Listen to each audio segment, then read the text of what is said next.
This is the Cold Cases. I'm your host, Dustin, and today we have with us the founder of Pacific Atrocities Education, Jenny Chan. And so let's just jump into it. Jenny, how did Pacific Atrocities begin? Yeah, Pacific Atrocities education actually began. The story is quite long, but I won't bore your audience details and whatnot. So when my grandma passed away, we found like this box of military yen and also all these other relics from World War II.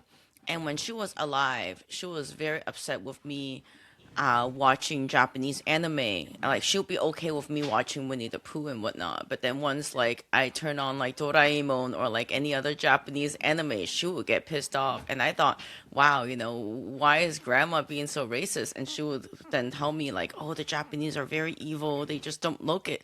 You can't tell by the television, but you can't believe what they have done when I was younger and blah blah blah. And I was thinking like, wow, this is I don't know why what has gotten to my grandma, and so I kind of and I loved the Japanese culture. I loved anime and whatnot at that point, and I remember one time so vividly that she tossed away my whole like box of comic books and so manga, and so and then when I found her box of like items from World War II, that's when it clicked for me that she what she was telling me was probably true about World War II, and I just didn't listen. And so then I went on to this like rabbit hole about World War II in Asia, and and then I was thinking like maybe I can get a job in this area.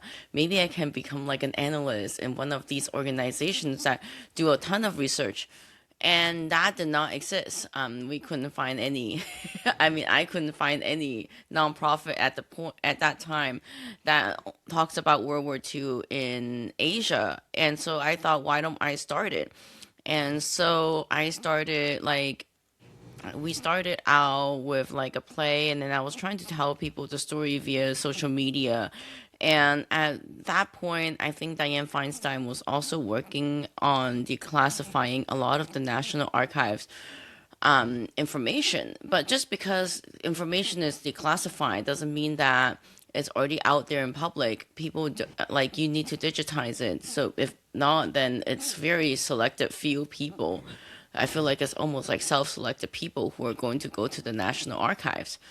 And so I started scanning all of these items from since like before COVID. So it's been like at least 7 years, 8 years that I've been doing this, and I have scanned like about close to a million pages Wow.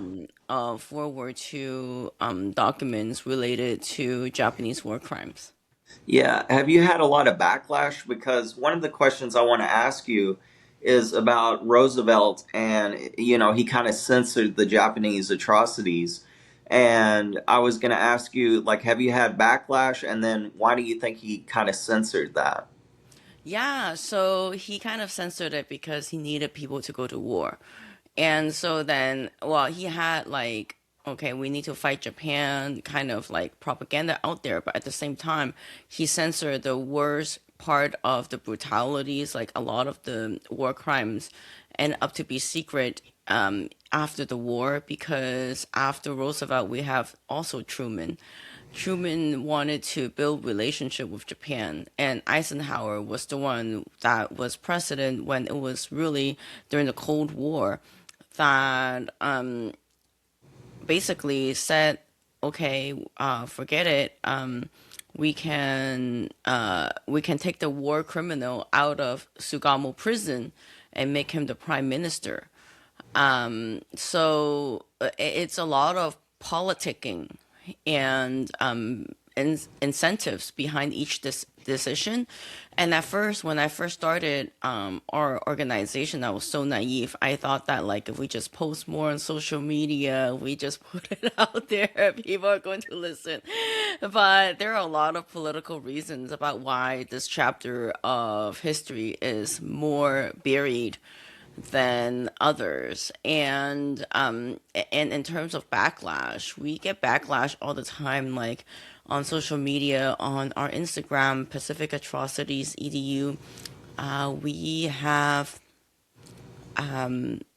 I would say like we have like 6,700 followers the last time I checked, but we Mhm. have like one or two commenters who are just going to comment in like nonstop. And it's very unfortunate because Yeah. and even if I block them, even if we block them or social media manager block them, it's going to be another like they're going to make another account. Like they're going to Right. make another account calling themselves like Hideki Tojo, who's like wartime, prime minister. Imagine if someone made an account called Hitler, it'll be banned on Facebook or on Instagram Right. right away. But they can't do Right. that about Tojo. Yeah. And then they would say like, "Oh, this is communist propaganda," but it's really not because a lot of our items come from the National Archives, and so it's not like I'm making it on the fly. And also, Eisenhower took the worst of the war criminals out of Sugamo prison because they wanted to fight communist China.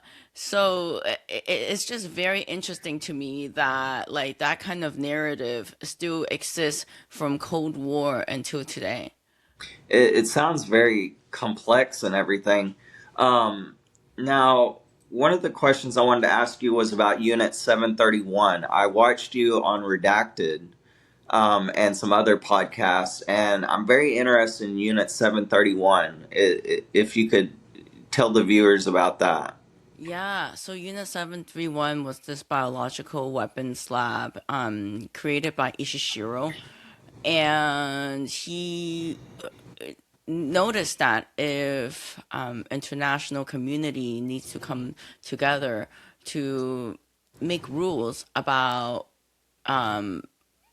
germs and biological warfare, then there must be a reason why. And so then he realized that germs are actually very powerful thing to harness. And he started, and so, so during Russo-Japanese War, there was also a problem of how the Japanese did not have clean water, and so their military was getting sick. So he made a water filter, and his water filter was so good that he peed inside the water filter in front of the emperor, and then he filtered the pee, and then he drank the pee, his own pee, his filter pee, in Hmm. front of the emperor, and he said, "This is this is the level of my filter. This is going to help us win wars." So the emperor, being like a hobbyist biologist, like gave him funding right away. And so then at first he had labs in Tokyo, and he was like a night he would like frequently visit geisha and whatnot, and like red light district in Tokyo. And he was like an interesting guy. Like if you read about like his life, he was actually very interesting. But he was also thinking like, okay, if I'm doing this in Tokyo, and if one of the scientists talk, and this is like very high profile, then I'm going to get caught. And even though that I got money from the government, it doesn't matter. I can public opinion is going to drown me. And so he decided to go to then move his lab to Manchuria, when after Japan had conquered Manchuria. And Japan conquered Manchuria in 1931, and he took a road trip. He thought, wow, this is so remote. No one is ever going to know that I was doing research here. And so he took over like a soy sauce factory at first, and then and then he was running his lab. But then his human experimentation subjects got out, because the guards were drinking, they were having a good time during a festival. And so then he thought, wow, even this is not remote enough. I need to be somewhere where there's going to be no one in my surrounding. And so he actually took over a whole village, and he evicted everyone out of this village, and then he had people to like he had slave labor basically to build his his whole unit 731. And it's Wow. very fascinating because ended up building like close to like 150 buildings. There were like dormitory, there were like movie theaters, there were all kinds of things. And so imagine if you like just took over a village near you, Yeah. like Yeah. and just did that. And then there was a train going and delivering people that he needed for human experimentation. And when they were building it, and the scientists were being kind of dark, and they were asking like, "Oh, what are you guys building?" And then they were like, "Oh, a lumber mill," and and then they called the human experimentation, the humans that were being shipped in like Maruta, because they were essentially logs. They didn't regard it as human beings. And so they were running all kinds of human experimentation, from like bubonic plague to like how like the pressure from airplanes, how long it would take until someone would like blow up in that zero gravity kind of situation. They were also doing like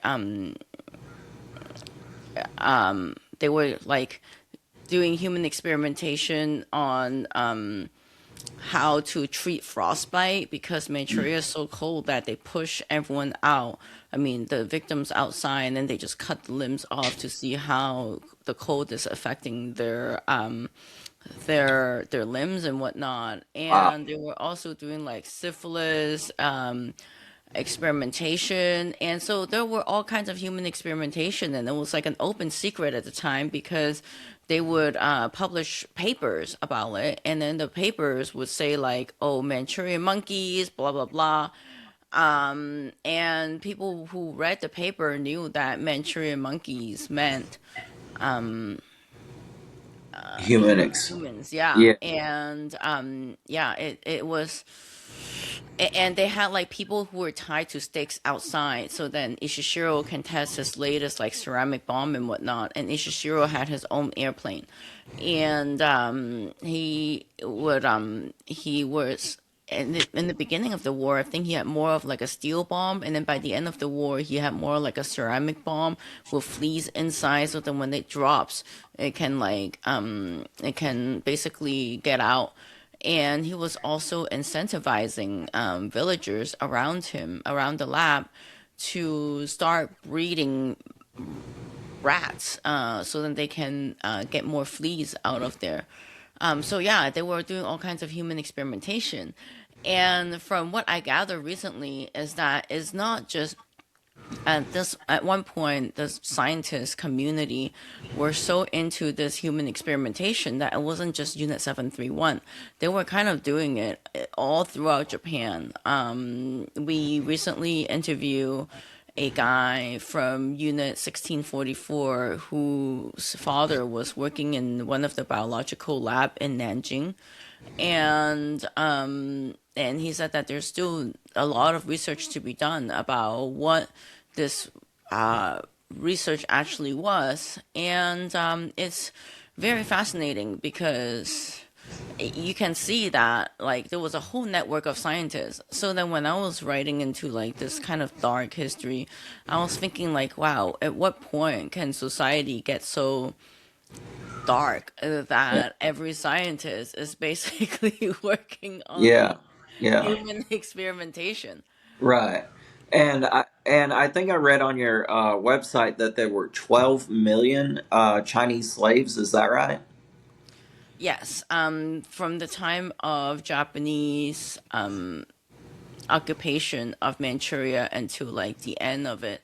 Oh wow. And yeah, and there was not just Chinese slaves. They also caught what do you call it? Americans, POWs, to work Oh. in camps, such as like Mitsubishi Zero airplanes. I'm pretty sure you've heard of that. Mhm. The Zero airplanes that were doing suicide killing. At one point of the war, after Bataan Death March, they captured a bunch of POWs from Bataan Death March to uh, Mukden, and then those guys were doing were assembling airplanes in Mukden, and in the Hoktan POW camps. And I was also reading that they were also doing human experimentations on these guys who were assembling airplanes because they wanted more human subjects to see how what kind of medicine will react to what with these kind of human subjects, Oh, because they want to see like what different race how different race would react to different vaccines and whatnot. So it was all very fascinating, and it's something that is so dark that and it's so interesting that no one ever talks about it. yeah, it's very interesting, and it's sad that there hasn't been really any public acknowledgement of this. Yeah. Um, now, one of the other questions I'd like to ask you is what story stays with you that you've heard? Oh yeah, recently we started going through Yokohama trial, and it's such a dark story. Yokohama trial were like on folks that were not just class A war criminals; they were more for like class B and class C war criminals. So they were not, heavily advertised, or like it's not pushed out there. And there was this one story that it was like close to the end of the war in 1945, and a bunch of American airmen went to Japan, and were going to bomb Japan. And one of the B-29 bomber units got captured, and then a few of them died immediately. And then there were a few people who the villagers captured a few of them and then submitted them to like nearby authorities, and then the authorities shipped them to like a hospital. And at first, these airmen thought that they were going to get helped because these are doctors, and they're going to a college campus and whatnot. Little were they realized that they were going to be used for human experimentation. So they did human experimentations in front of a whole like group of college students, and like one of the nurse was like in the testimony of Yokohama trial, it was like pretty gnarly about what she saw. And Wow, yeah, wow, and this is just like one incident, right? wow. And this is not even Unit 731. This was happening in like Japanese mainland. And that story really stuck to me because imagine of all these times that like whenever you get to an accident, you go to the hospital, you're like thinking like I'm going to get saved. And that story really stuck to me because it's like, okay, they get pushed to like a hospital setting, and they were being human experimented on in a college setting. And they like remove lungs. Some of them they got their Oh my lungs gosh. removed just to see like how long they would last. Oh my. Yeah, sorry to go into Wow. detail. that's that's Yeah. horrible. Yeah, Um, and then they were like pumping seawater into like their bodies to see if that can like replace saline and whatnot. And this oh is my in like God. a college setting. Yeah. And so it's just very like to me it pushed my boundaries of thinking, that's for sure, Yeah. when I read that Yeah. story. What are some of your hopes for the future of Pacific Atrocities education? I hope that we get more followers and subscribers on YouTube, so people can share like the research that we've been doing for the last like 10 years. Yeah. Um, eh, and yeah, I just want to grow our community bigger so then we can all learn from the past, because what is never again if the first time is already forgotten? Right. Now, do you want to plug your website and podcast and everything? Yes, YouTube is Pacific Front Untold, and our website is pacificatrocities.org. All right. I think that wraps it up. Thank you. Thank you so much.